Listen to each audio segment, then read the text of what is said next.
समझ नहीं आ रहा अपने सैलरी इंक्रीमेंट का क्या करूं। बेटा इतना क्या सोच रहा है, अपने म्यूचुअल फंड्स के एसआईपी का टॉपअप करा ले। This is the right time. क्या समझ में नहीं आया। बेटा इतना क्या सोच रहा है, अपने म्यूचुअल फंड्स का एसआईपी टॉपअप करा ले। This is the right time. अब समझा।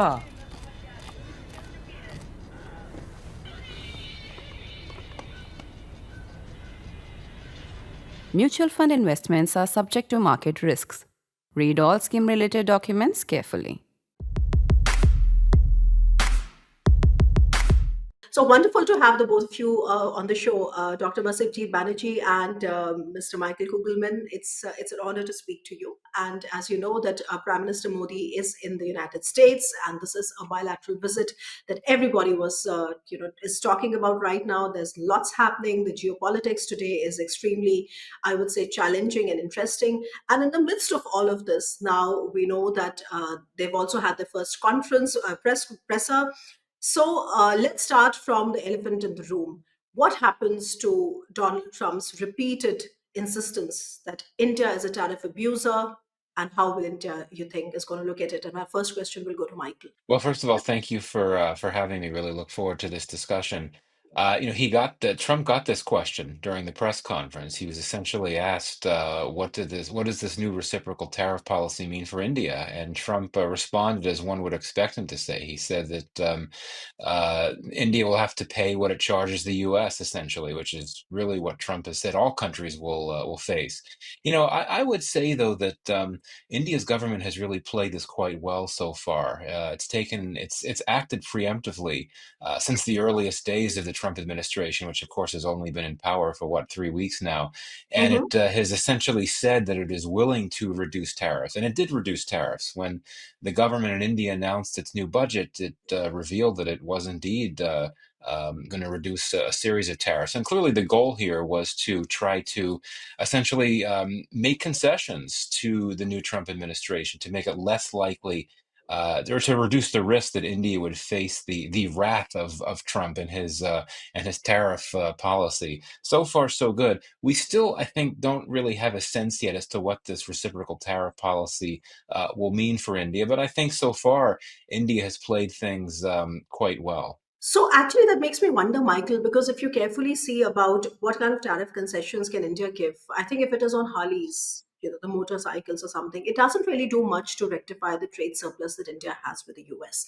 And that's been one of my arguments as well, that if you really want to reduce the trade surplus that you have with the US and make basically appease Donald Trump, then perhaps we'll have to look at more hydrocarbon sales and then more military sales, of course, from the US, which is I would like to have Asabji's views on. But before I come to him, what do you think about the hydrocarbons? In the first Donald Trump administration, we did buy about 7 billion worth of hydrocarbons. What do you think? Is that on the table now? Well, absolutely. I mean, it's a pretty sizable trade deficit in Mhm. India's favor, and the figure that President Trump cited today seemed somewhat high to me. I think he said $100 billion.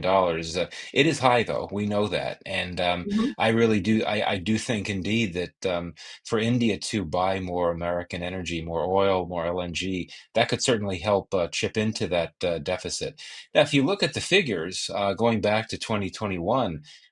India was actually the top destination for American oil exports, but things changed obviously with global oil markets when Russia invaded Ukraine. Things changed a Mhm. lot. India started importing a lot more Russian oil, which was very cheap and plentiful, and still is.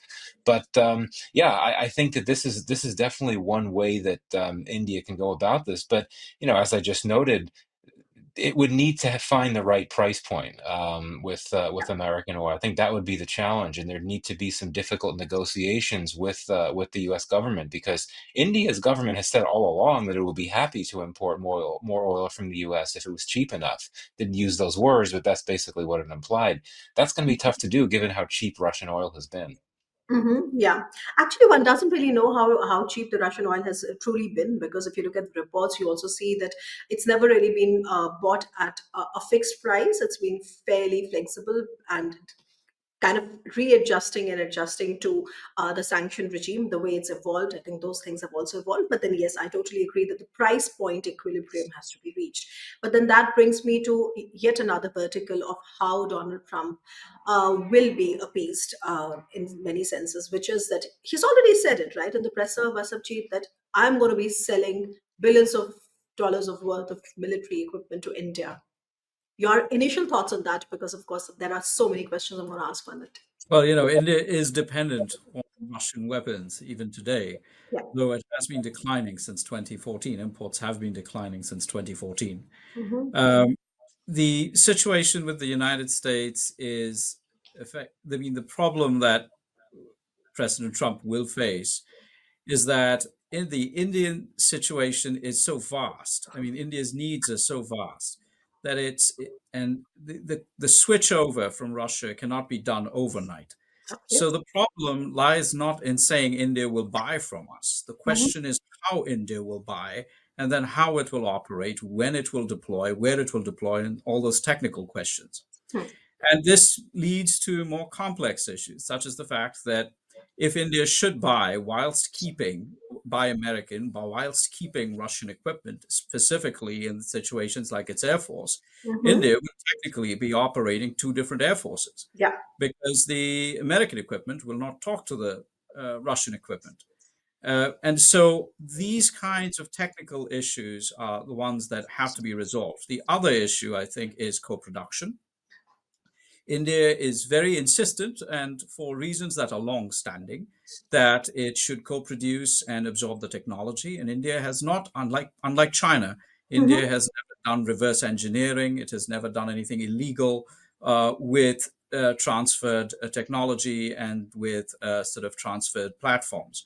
So India wants to legally develop its own weapon systems, and the question is, those will demand working with intellectual property rights issues, uh, issues with labor unions, issues with political players in the United States in whose districts some of these manufacturing facilities are located. Mm-hmm. And finally, there is the issue of reliability as a supplier. The, there is a geostrategic, I hate to use the word because I don't really know what it means, but and I have a PhD in this line of work. So, but the geostrategic implications for India are acute for being overly reliant on a particular supplier. Right. It has tried to diversify its imports for that reason. That India has been betrayed, I would argue, or sort of let down, a more sort of soft word, twice in its independent history. Once by Britain, by its sudden withdrawal from east of Suez in the mid 1960s, and the Royal Navy's exit and British exit from an international position that sort of, despite challenges, provided India with some cover, at least naval cover, uh, as well as in tandem with that British unwillingness to sell India some of the more high tech items. Then India again faced the similar situation in the 1990s with the Soviet collapse and Russia's unwillingness under pressure not to sell India certain kit, as well as issues about supplies, spares not arriving on time, quality issues, so on and so forth, that were there, but then sort of shut up in the 1990s. We know the Gorshkov fiasco with the aircraft carrier. Right. So India doesn't want to be too dependent. And India's foreign policy has always been one of seeking strategic autonomy and flexibility. And so all of these combined are more than just concerns about buying American. I Mm-hmm. think those have to be addressed in a comprehensive manner. Thank you. No, well, I mean, that was a wonderful overview, Vasabjit, because I think you kind of stitched together all the things that we talk about in India: strategic autonomy, the dangers of over reliance, and what history has taught us, etc. And I'm glad you also brought out the fact on co production, because I think what is essentially at the tension here is that how do you make America great again on the one hand? And how do you make India great again on the other hand? So, make in India and make in America, they do seem like a bit difficult to reconcile, isn't it? So, but I will definitely come back to that. But Michael, all of that doesn't it kind of boil down to where our geopolitical convergence is going? And I ask you this question. Let me frame it this way: that it is argued that today a stronger India is in the US interest in the Indo-Pacific. How much do you agree with that? And with that, of course, please also tell me a little bit about the dynamics, evolving dynamics on the Indo-Pacific. Well, I mean, there's a lot of questions about what Trump's foreign policy will look like. I think when it comes to Asia, when it comes to the Indo-Pacific, there's not going to be all that many surprises in the sense that he clearly is going to retain the Indo-Pacific policy from the Biden administration. And of course, the policy was his to start with. It was during his first administration when that policy came out. And the focus of this policy will be very similar to how it was in the Biden administration. And essentially, it's all about countering China, particularly by trying to offer better propositions, as Donald Lu, the former top South Asia-focused diplomat or official at the State Department, said. Essentially trying to provide offers, infrastructure investments to the region that are pitched as being more equitable, more transparent, and better than what China can offer. Now, I'd argue that the U.S. has actually had mixed success in that regard, but this is essentially what we're going to see from the Trump administration. Now, to your question, to the beginning of your question, I think the answer is clearly yes. I mean, right now, I would argue that there's bipartisan support in Washington for the idea that India is America's best strategic bet, perhaps its only strategic bet, and certainly its best strategic bet in South Asia, the Indo part of the Indo-Pacific, to work with the U.S. to counter China. And at the end of the day, U.S.-China competition will continue to be a big part of U.S. foreign policy considerations in the Trump era. However, there is a very interesting caveat on that front. There's been a lot of debate about, how exactly will Trump take the relationship with China? And the conventional wisdom is that he's going to be hard on China. He's got a lot of hawks, a lot of China hawks in his administration. Some of the folks in his cabinet are more hawkish than he is on China, like Mike Waltz and Marco Rubio, among others. But I think there is this question: might he want to try to slow down the competition a bit? He's always been quite complimentary of President Xi, and he was just today in his press conference with Modi, and he had a call with Xi some weeks ago, and then after that, Trump said that he looks forward to working with China and pursuing global peace or something like that. So, I think there is this question: will Trump want to try to ease up on the competition a bit in order to make the relationship with China a bit less tense? I do think that he might have incentive to do that, because what Trump does not want is for the U.S. to become embroiled in a conflict or even a crisis with China. He doesn't even want the U.S. to risk that. He does not want the U.S. to risk getting dragged into a conflict in the South China Sea or the Taiwan Strait or whatever the case may be. And I think that's an incentive for him to try to reach some type of understanding at some point that would enable the U.S. to ease tensions to an extent with China. I do think, though, that the economic components of U.S.-China competition will continue to play out. Now, we don't know where this is going, but I think it's worth asking, what might this all mean for the U.S.-India relationship? Because I think we could argue that it's the China factor that has really been the driving factor of U.S.-India strategic partnership over the last decade plus.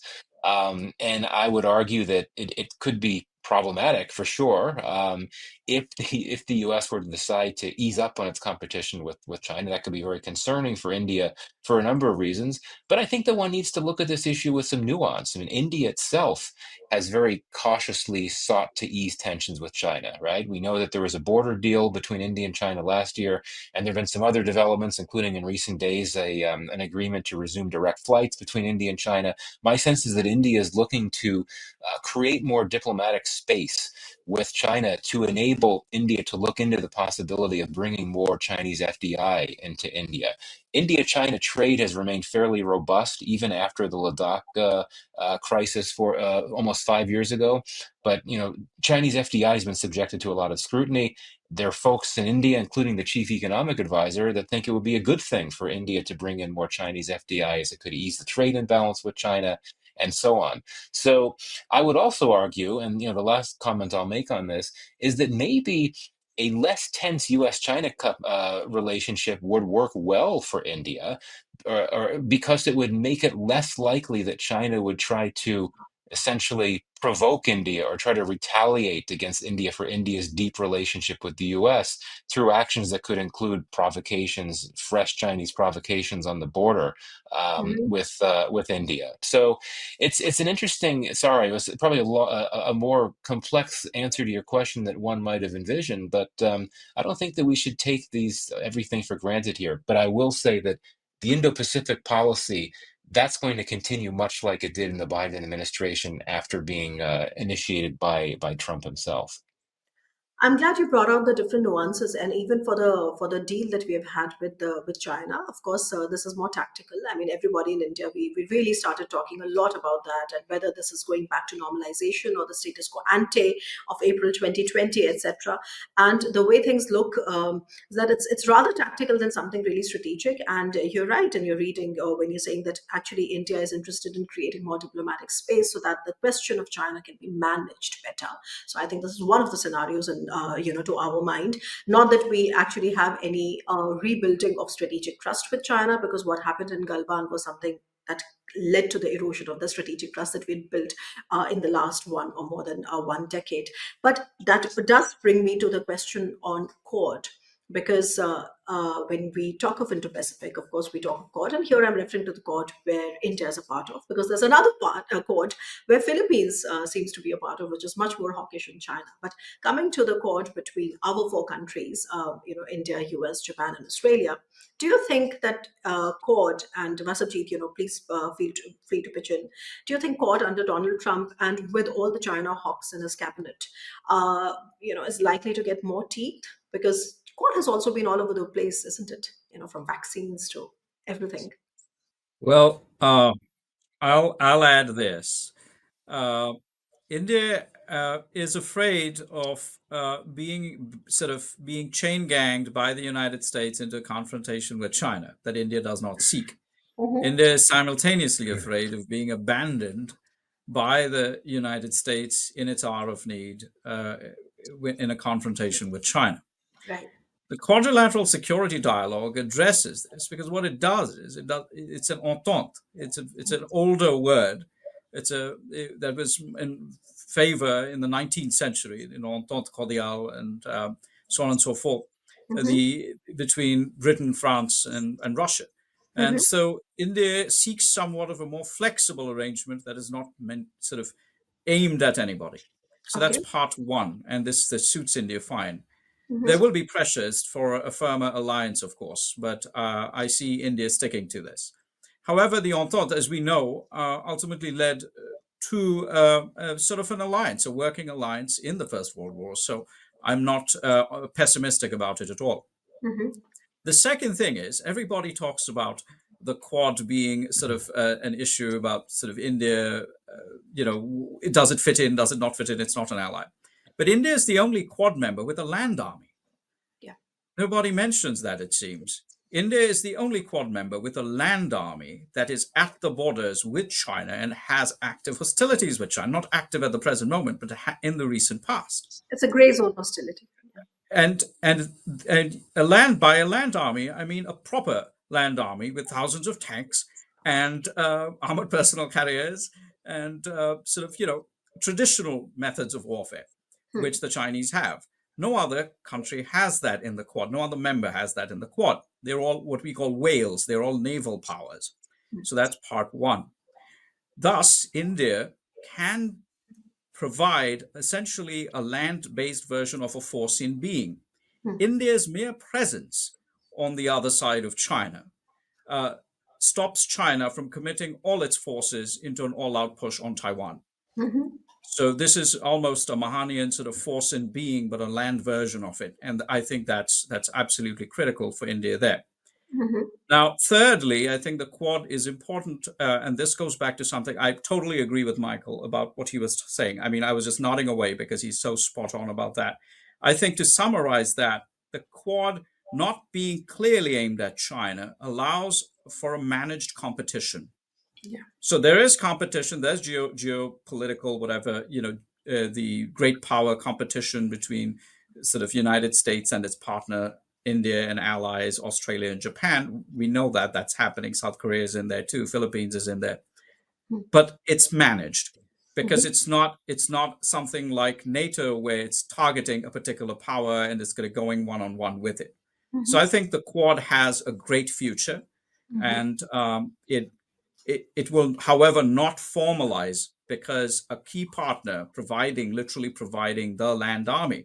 I mean, in this case, and this is a comparison I want to make very clearly, India is the Soviet Union of the Second World War.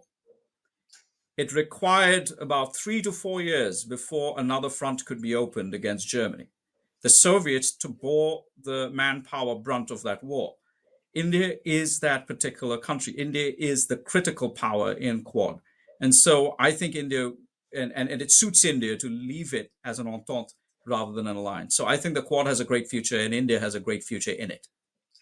Yeah, I mean, well, there's already bipartisan support in the U.S. There is a lot of support for that in India. I think Quad is something which kind of, as you said, kind of brings together all the right elements and yet leaves space for maneuver and space for flexibility and resilience, and that perhaps should be looked upon as a strength rather than a weakness. That's one.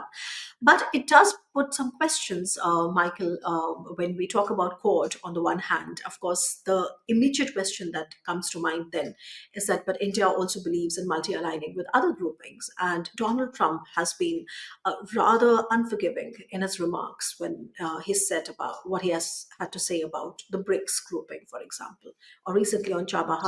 De-dollarization was, of course, never on table. I think it's more of a propaganda which was propagated by certain sections. De-dollarization, India doesn't have any interest in actually supporting de-dollarization or a BRICS currency. I think it's a completely misunderstood thing. And Dr. Jaishankar has gone on record several times to say that that was never on the table. But what has been in India's interest, and there's something that India has been trying to push, if you look at not just Dr. Jaishankar's statements, but also Minister Hardeep Puri's statements, is the settling of payments in local currencies, etc. And that also could be linked with the broader question on de-dollarization. So what are your thoughts then? Okay, Quad on the one hand, bipartisan support and all of that, but on the other hand, what about the other side of the moon? Well, this is what strategic autonomy is all about, right? India is very is a robust champion of the Quad, as all the member countries are of it, and it's also a robust champion of the BRICS, as well as some of these other groups that project themselves as alternatives to the West, like SCO, which is also quietly enjoyed a bit of a renaissance, so it doesn't have the name recognition of the BRICS. Um, so, I think this works out very well for India, and I agree with you, Swati, that there's no. I think it's 3 times now that President Trump has threatened tariffs on the BRICS countries if they go to de-dollarization, but they're not going to do that. None of the BRICS countries can afford economically to resort to de-dollarization. Maybe Trump recognizes that, I'm not sure, but these threats are, I think, irrelevant just because there's no way that you're going to have a BRICS doing the things that he's threatening to impose tariffs on them for. But I think that if you look at something like BRICS, BRICS, in my view, is not anti-West, and it may be meant to propose or project an alternative to the West, but it's not, in the sense that most of the new members of BRICS, with the exception of Iran, are not avowedly anti-West. India would not want to be part of any type of entity that is perceived as anti-West. Counter to the West, sure, that's okay, that's safer, but that's not the same Non-West. thing as being adversaries. It's Right, called exactly. non-West. Yeah, yeah, Yeah. Right, exactly. Yep. Now, oh, sorry, I was just going to say that the Yeah. Chabahar issue is different. That's a very different matter, and I think this actually is going to be a bit of a challenge for the U.S. India relationship, just because it's very clear that from this executive order on the maximum pressure campaign on Iran, that this administration is going to offer little mercy to those countries that want to do business with Iran, including at the Chabahar port. It's specifically spelled out in the Mhm. executive order. So I think that India has received a number of I don't want to say free passes, but it's been able to engage. It's been able to do business with Iran at Chabahar, even though, as you know, it stopped doing energy trade essentially with Iran some years ago, and instead started Yeah. scaling up its energy trade with the Arab Gulf states. But this Chabahar issue will be something that'll be tough for the two sides to get through. Trump has had a very unconventional view toward traditional U.S. competitors and rivals. He met with the North Korean leader. He's professed his admiration for President Xi. He seems to have a soft spot for Putin. But with Iran, there's always been a consistently hostile position there. So I'm not optimistic that the Trump administration is going to soften its view toward Iran, which will make things challenging for India. Yeah, that's right. I mean, we are also sort of putting our head together to try and make sense of what are we going to be doing in Chabahar. But Vasabjit, you wanted to pitch in. Please feel free. Yes. Yeah, I think I partially agree with Michael on this. Hmm. I don't think it's necessarily anti-Western. These kinds of groupings, non-aligned movement, G77, keep happening. The problem is that they're detached from economic realities, unfortunately, which Michael raises, and I agree with that. But as happened with NAM, for example, it gets infiltrated by anti-Western elements and used as a platform, such as when Cuba joined NAM, and we are seeing Iran now join BRICS, and there is a push to sort of deny that. On the other hand, should India be part of it? I think the United States should have friends in all organizations. In fact, I believe in Sir Humphrey Appleby's ideas about the European Union. So I think the more members there are in an organization like the BRICS, the more interests there are. And if there are more interests and more members, then it takes longer for anything to get done. And India can act as a way to represent interests that are sort of pro-United States and pro-India's own interests that might slow the organization down unless and until it plans to remove India from the organization, which would be a major loss to it. So India, I think, is a fantastic addition to BRICS because it pushes the Western position in there, much like countries such as Sri Lanka and Singapore did in certain organizations during the Cold War. So that's my position. It does overlap partially with what Michael's saying. No, I mean, that's interesting because, of course, we in India have also been discussing how India's membership or participation in BRICS actually serves the US interests, because it ensures that these groupings don't get on a very anti-Western flavor and they remain non-Western, because non-Western is not the problem. Because, if you look at the core Indian worldview, which is of a multipolar Asia, multipolar world, that per se is not a problem. The problem is when it starts to sort of affect India's economic interest. And today's India's economic interests lie with the Western countries. So you have to have the strategic clarity. And I'm happy that it's coming out in the way we're discussing it. But I will have to now talk a little bit about the neighborhood. So first, let's start from India's neighborhood, because Donald Trump has given another statement on Bangladesh. And there's a very popular opinion in India that likes to believe that America had the regime change in Bangladesh happened because of the CIA, and everybody was waiting for Donald Trump to come and actually endorse it. And he, in fact, in the presser said that American deep state had nothing to do with it. So it could be a very rhetorical question, but still, Vasabjit, first your thoughts on that, okay? And then, of course, I'm going to ask Michael, and then I'm going to go to America's neighborhood, but first India's neighborhood. Well, I think Bangladesh, I mean, I don't exactly understand what happened, why America's deep state was considered to be part of this. There were desperate attempts by the last regime to sort of point fingers at the United States in its last days as some kind of vast conspiracy to topple it. Uh-huh. I just have to be very honest with you, and this sounds terrible, but there is a transaction cost and there is a marginal utility issue of dealing with Bangladesh, in the sense that it's not that important. This is rough. And India is more important to the United States by leaps and bounds.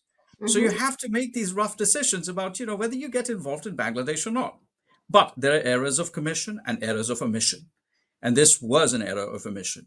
Things were slipping out of hand. And I think that there could have been interventions, a softer pacted transition that allowed sort of less violence against minorities and so on and so forth. The key actor, I think, in Bangladesh that the United States has to reckon with is the Bangladesh army.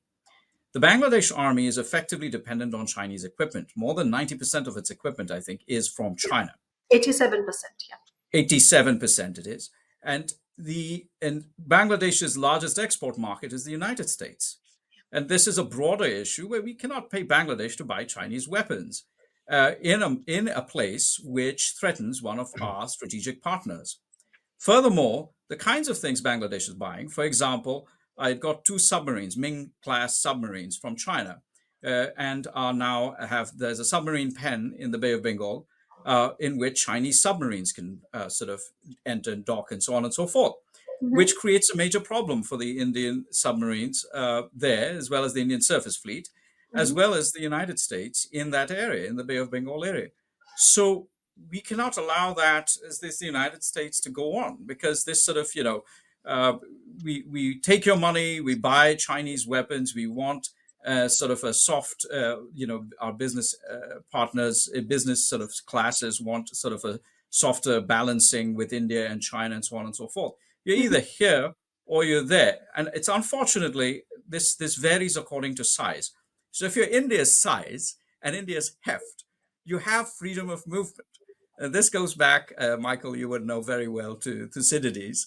And if you are Bangladesh's size, it's unfortunate, but you don't have that freedom of movement, and it's that's what it is. Okay, Michael, you would like to add anything on how the CIA has been imagined to be involved in Bangladesh? For Saint Martin, there's another name that keeps coming up because there's an island, and US wanted a base there so badly that it toppled the regime.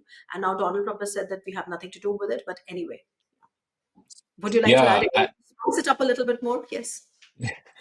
well, I mean, I'll say I thought that Dr. Banerjee made some really good points on Bangladesh, and I'll just add a few things. One, I would argue that if you look at strategy documents from Mhm, going back to the Obama administration, and certainly in the first Trump administration as well, there were many references to Bangladesh being a key Indo-Pacific partner of the U.S. Looking at documents focused on the Indo-Pacific policy itself.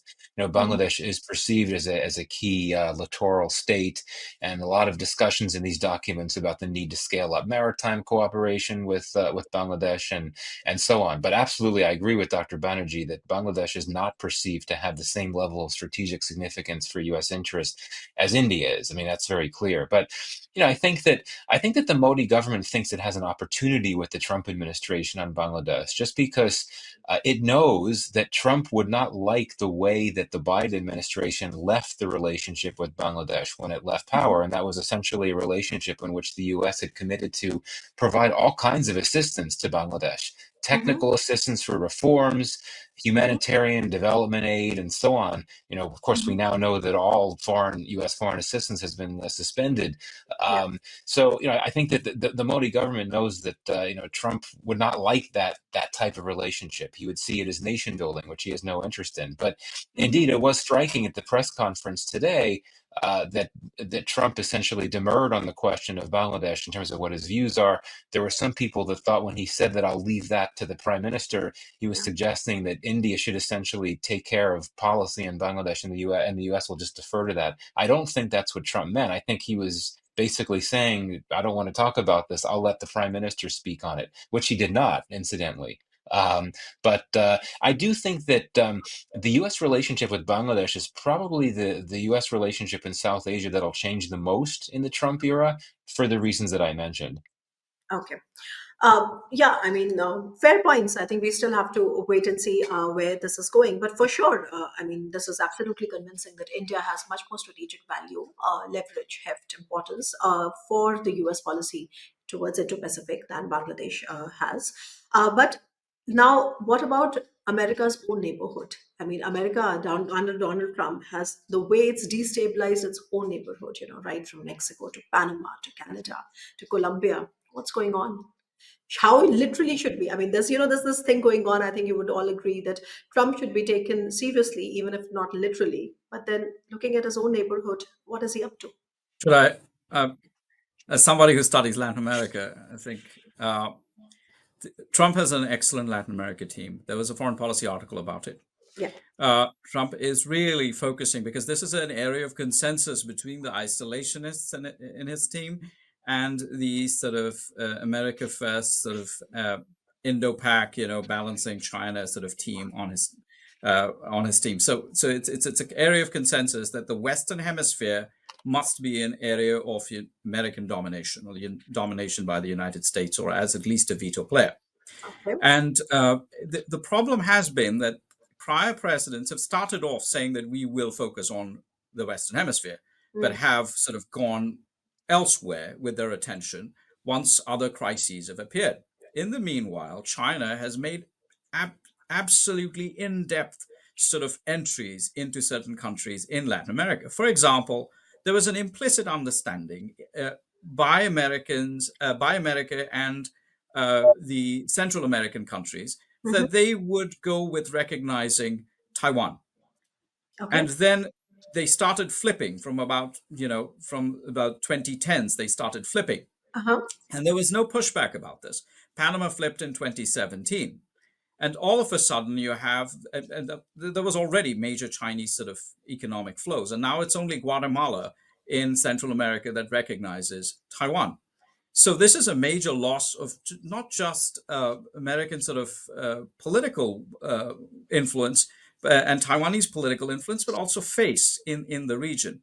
And we know that the Chinese were buying sensitive areas and sort of controlling things in and around Panama. So there's that going on. Now, China has also become much more involved in Latin America than the Soviet Union was at its peak. Okay. China is today one of the major trading partners of countries like Brazil, Argentina, Chile, and Colombia. China is building port facilities in Peru. So the threat to American interests in the Western Hemisphere today is in fact more acute than a few rebel bands in the jungles of Nicaragua or Guatemala. So there is this focus on Latin America, as much as it seems a little overboard at times. There has been some, and there's already been some sort of recognition of it. I mean, the Panamanian president has made overtures. The Salvadoran president, Nayib Bukele, was controversial in and of itself, has made overtures. There has been sort of, even before, and again, I go back to something Michael said here, and I want to mirror that. There is an implicit consensus in all of this. There are different ways of doing it. For example, Milei in Argentina helped push, and with other players in Argentina, helped push the purchasing of F-16s from Denmark. These changes in Latin America, the renewed focus now much more than before, is a shift in tactic, not a total shift in the strategic approach towards Latin America and the understanding that it has to be dealt with. We have to deal with China in Latin America. Thank you. Right, Michael, but understandable. I mean, of course, I think we in India also have to develop a more, I would say, nuanced understanding of what really is Donald Trump's policy towards Latin America. And I think I'm glad we are kind of mainstreaming this discussion, because often we really don't have that kind of an insight that perhaps you sitting in America would have. But let's talk a little bit about the Middle East. I mean, he wants to turn Gaza into the Riviera, in a resort. And what happens there? And if the way things are going, Donald Trump one administration was very clear in terms of how he wanted to chase stabilization. He brought the Abraham Accords. The I2U2 and the IMEC were basically flowing from there, from that normalization. Part of it was done, part of it was underway, and then everything was thrown under the bus when the 7th October Hamas attack happened. But now, the kind of signals that he's been given on Middle East, of course, I would like to first you to deconstruct what is happening. But more than that, if America is involved in the Middle East, how does America free up its resources to really focus on Indo-Pacific? That's also my worry there. But yes. Yeah, this is the evergreen question, right? When can we finally complete the pivot to Asia if we keep getting bogged down in other Yeah. places, including the Middle East? But actually, I think President Trump wants to. I mean, I think he'd be perfectly comfortable with the idea of redirecting resources definitively to the Indo-Pacific. I don't Mhm. think that he wants to get bogged down in the Middle East, which is one of the many reasons why I'm a bit skeptical about the notion of taking literally his Gaza plan. I'm not an expert on the Middle East and U.S. policy in the Middle East, but I'm just finding it hard to believe that he would really want to carry that out. I do think that he would welcome investment opportunities in Gaza for sure. But he's someone that does not want the U.S. to get bogged down in the volatilities in the Middle East, and that Gaza plan would seem to do just that, or raise or generate a very high risk of that of being carried out. I remember what Trump said when you had Assad overthrown in Syria, when you had all the churn there. He posted some messages on social media that basically said the U.S. should not be getting involved in that. It's not our business. And I think that that's a genuine view as well. I think he really wants these wars to end. And I think, we've been talking, or there's been so much discussion about how ending the war in Ukraine will be one of his big goals. And, we know about his long call with Putin recently. But I think that he wants to do what he can to help end the war in Gaza. But beyond that, I don't know. And his plan for Gaza seems to be a very risky one if one takes it literally, and indeed if he's someone that does not want the U.S. to get bogged down in these volatilities and crises and conflicts in the Middle East. But I think that he would recognize the Middle East as a critical space, as a strategically significant space for the U.S. But because of U.S. energy policies and his own goal of drill baby drill, whatever the slogan is, he's not going to have any interest in trying to get the U.S. more interested in energy considerations in the Middle East. So I'll leave it to others to figure out what he really intends to do in Gaza. Again, I don't think we should take him literally for this plan he's put out there. But what about I Ukraine? But what? Yeah, you want to say something first? Yeah, Yes. I just want to say, I agree with, I'm not an expert on the Middle East as well, but I think President Trump did order the withdrawal of troops in his first term, and it was slow rolled by the Pentagon. Mm-hmm. Yeah. He has been a proponent of U.S. withdrawal from Syria for a long time. Yeah. Especially now that it's doubtful whether Russia can hold up to the Tartus port in Syria, and the Khmeim, I guess I'm getting the pronunciation right, air base in Syria, and they've just reached a deal with Sudan with the SAF, Sudanese Armed Forces, to have a naval base in Sudan. So if those things are happening in the Middle East, he may say, well, we are out. I mean, Russia is not there. What are we doing here? However, there are, and going back, seconding what Michael is saying, there are Chinese interests that are getting involved. Saudi Arabia has bought Palantir systems, Michael, correct me if I'm wrong, from Russia. Saudi Arabia is making overtures to China. So there is a game going on there. The end of it is this recognition, and I think there are people in the U.S. establishment, including, I would argue, President Biden, because this was part of why he stuck around with the withdrawal from Afghanistan, who are like, look, we are not going to get amazing sort of human rights respecting liberal democracies flourishing in the Middle East. That game is, we got to get out. And if we get out, there will be some unsavory people that we have to tolerate.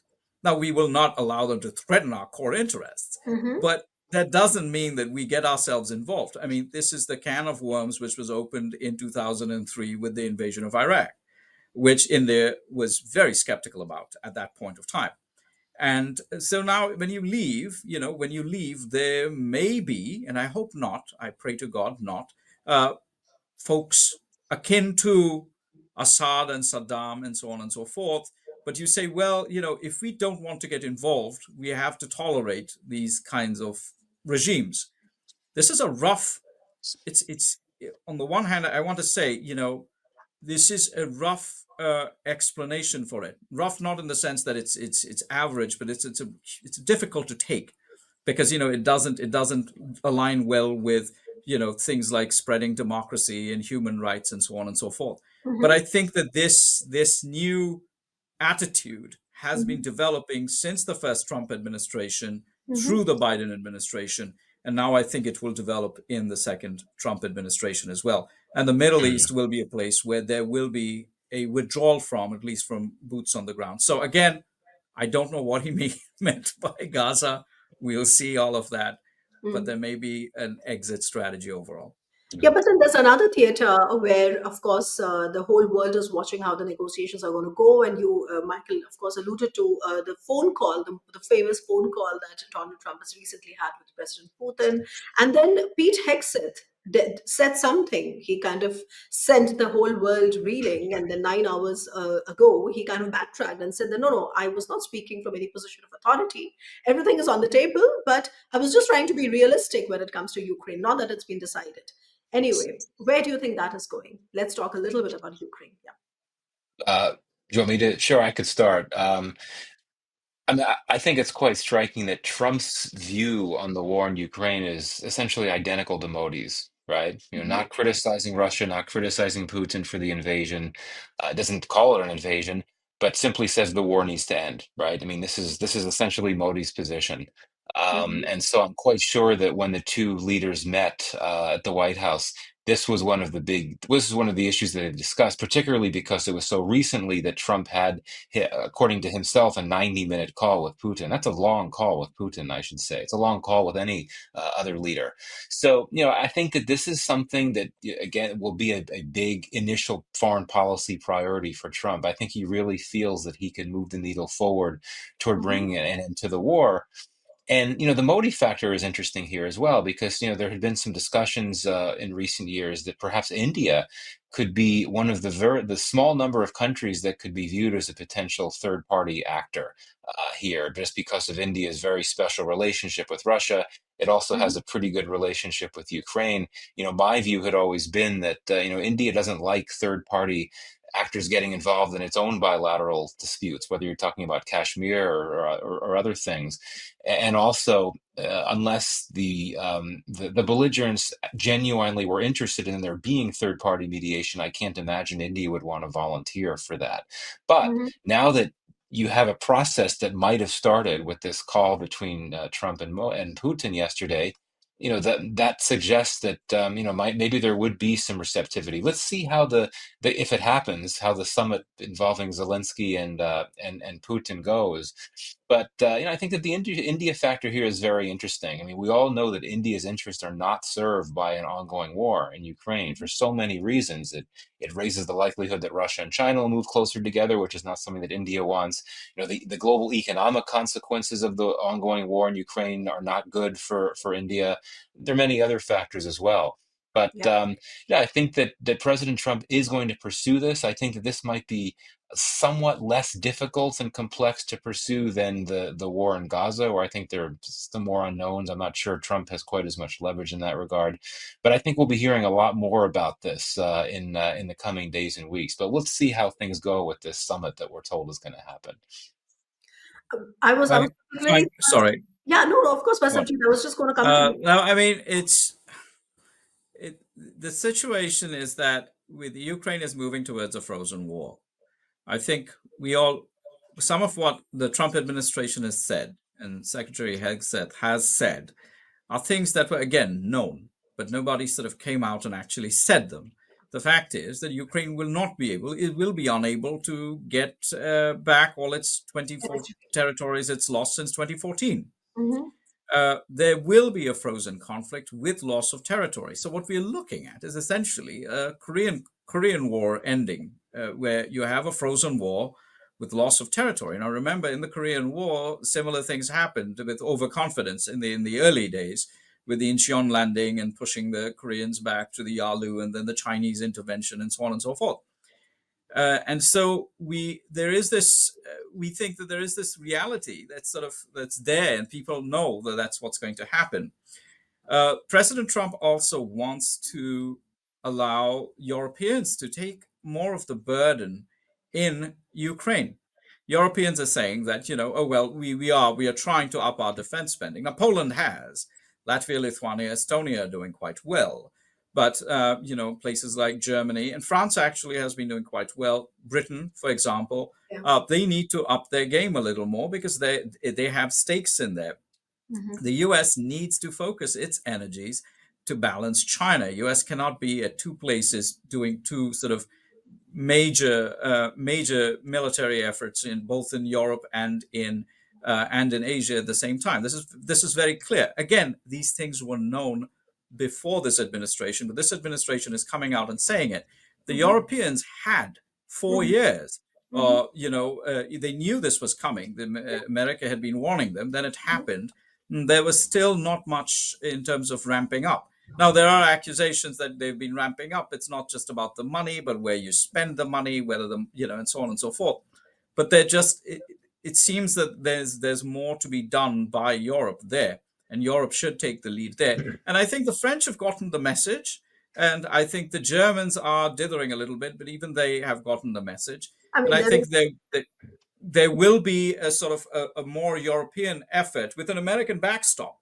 That's the clear position. America will be there, but the Europeans have to take sort of a greater effort there. Now, with regards to India, I think it's quite ironic because India got its hands really burned in Korea.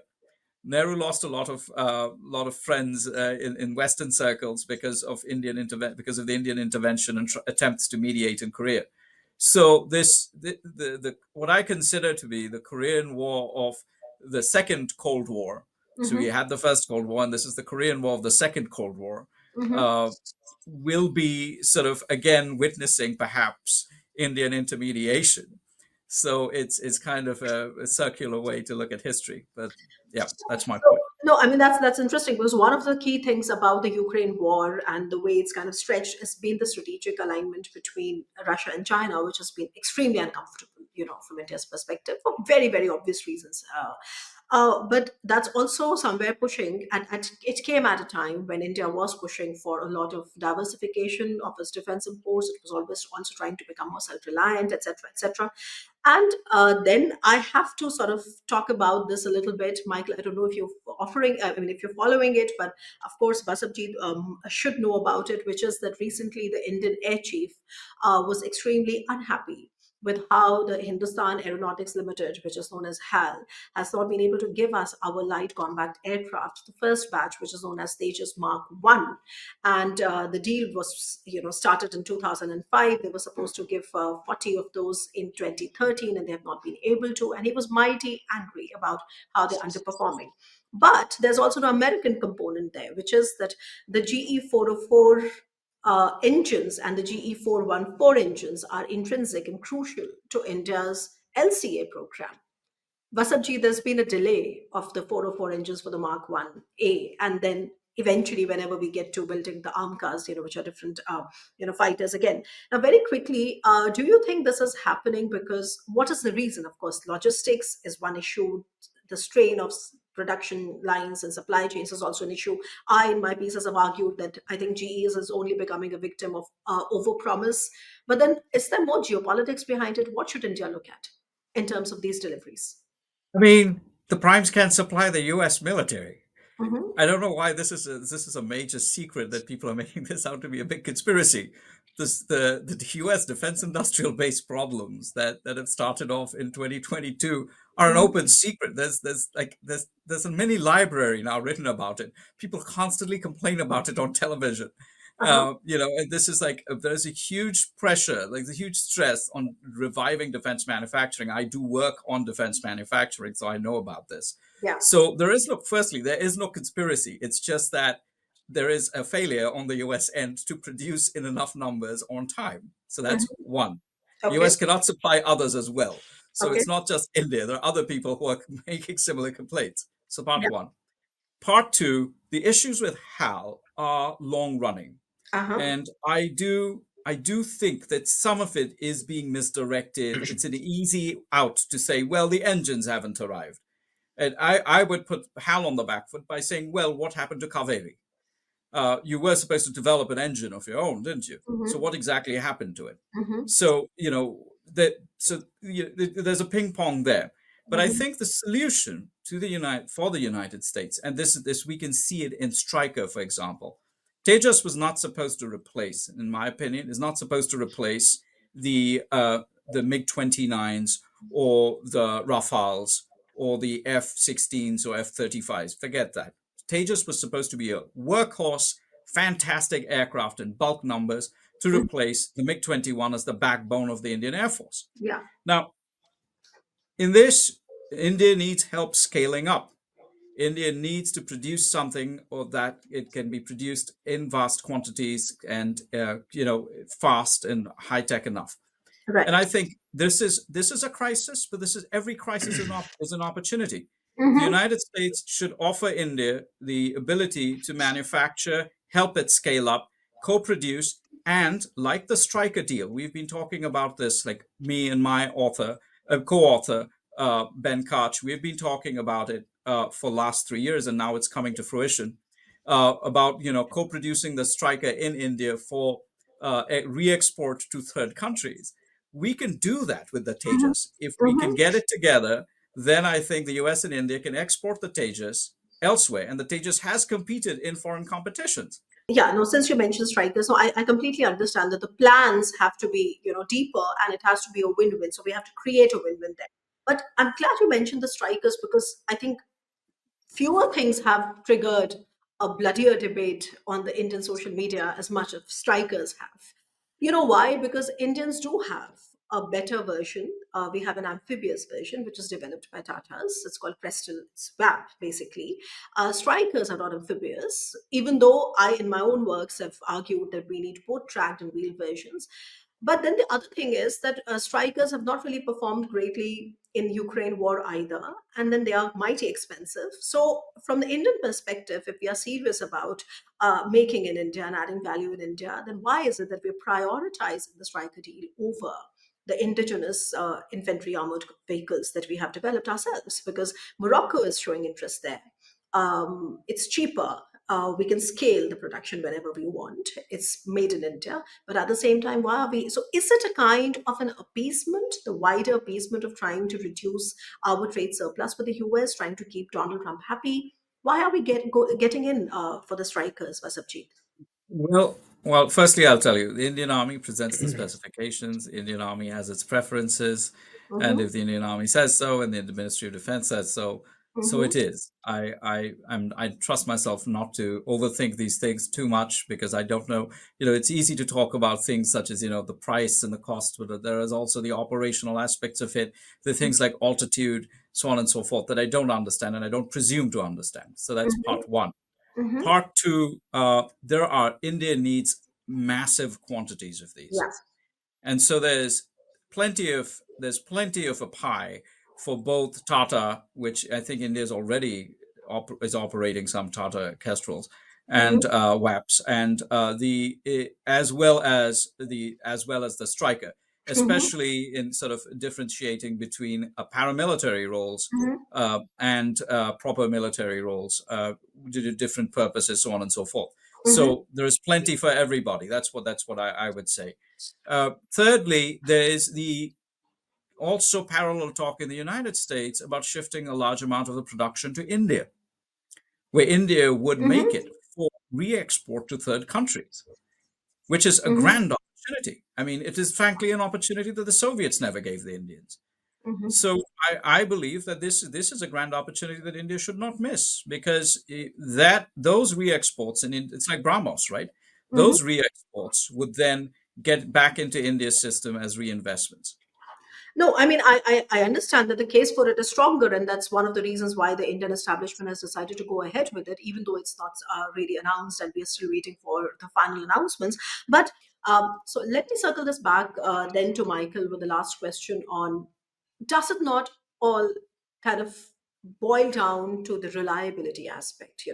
Vasabjit started out with it and said that, well, India history has shown us that, I mean, the United States of America particularly hasn't been a very reliable partner. I mean, Modi ji is just going to the US from France. That actually qualifies to be a true reliable partner to India.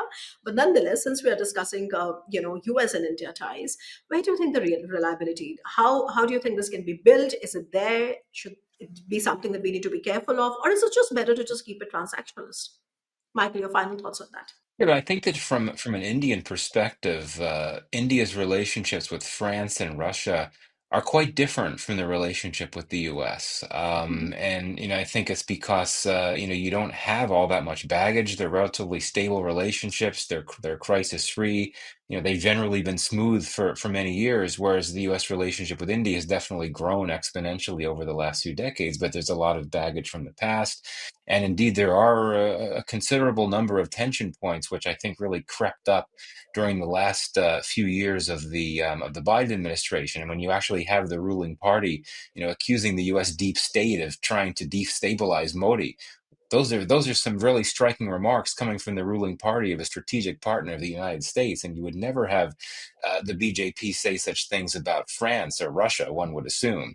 So I think that gets to your point about reliability. And I remember, if you look at some of the things that have happened in U.S. India relations in recent years, I remember during the pandemic, when India had that horrific wave of COVID-19, and many Indians noted that the U.S. didn't really do anything. It didn't express any messages of solidarity, didn't offer to send any assistance. Now, in reality, the main reason for that is that the Biden administration was very new and it was not in a place to mobilize and act in that regard. But I think for many in India, it made them think that, well, maybe the U.S. is not a reliable partner in ways that we could always expect from Russia, for instance. But this is, I think, on the whole, the U.S.-India relationship is in a pretty good place. I think the Trump 2.0 will be a good thing for U.S.-India relations. I mean, there are going to be some constraints. Particularly, the Trump is going to make a strategic partnership a lot more transactional. But many people ascribe a negative connotation to the word transactional, but it doesn't have to be, right? A lot of good things can happen through transactional cooperation. You could have a lot of trade in a lot of different areas. So I'm not too concerned about that. And as for the arms trade, if you look at the last few years, I mean, Vasabjit can say a lot more about this than I, but it's quite clear that the India's share of arms imports from the U.S. have increased in a really big way in recent years. And if you look at that in combination with its imports from France and Israel, along with those of Russia, it's got a fairly small number of trusted arms partners. And I think the U.S. has become one of the biggest ones there. Vasabjit, your final thoughts in 10 seconds, 20 seconds, as soon as you can wrap it up. The key takeaway, yes. Well, I think the US has been a reliable partner, and Mhm. it will be a reliable partner to the United States. I second Michael on this. Transactions are not bad. Values have to be relied upon when there is less of substance, so you have a lot of promise. Now there's plenty of substance in trade, and there's plenty of substance in defense, and plenty of substance in the diplomatic sphere for Mhm. us to say, well, it's transactional, but the transactions are so thick and so fast Mhm. that even better than just talking about shared values. Thank you. Well, on that note, I have to thank the two of you for taking time out. It's pretty late in the US, and thank you for joining me on this very important discussion on what is in store for India-US strategic partnership. While Prime Minister Modi is going to come back, and we're going to have many more discussions, so I'm going to let's look at it as one among many other conversations. But on that note, thank you once again, and it was a pleasure speaking to both of you. Thank you for having us. Thanks for having us.